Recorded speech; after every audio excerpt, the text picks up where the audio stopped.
বলছে যে বিস্ট, ঠিক আছে, বিস্ট অর্থাৎ পশু পাখি কি করে, moves at the dash in the forest. At last মানে হচ্ছে অন্তত, অ্যাট ফ্রি নাই, ঠিক আছে, অ্যাট লার্জ। এই যে অ্যাট লার্জ দেখতে পাচ্ছি, মাথায় রাখতে হবে অ্যাট লার্জ। এই অ্যাট লার্জ শব্দের অর্থ হচ্ছে কি, স্বাধীন, ঠিক আছে।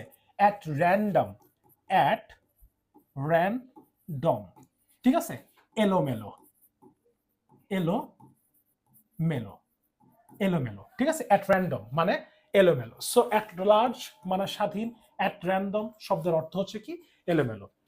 অ্যাট লিস্ট শব্দের অর্থ হচ্ছে কি, অ্যাট লিস্ট মানে হচ্ছে হলো অন্তত, অন্তত, ঠিক আছে। তারপরে এই যে এখানে আমরা দেখতে পাচ্ছি যে অ্যাট লার্জ, অ্যাট লার্জ শব্দের অর্থ কি, স্বাধীন। অ্যাট লার্জ শব্দের অর্থ কি, স্বাধীন, ঠিক আছে।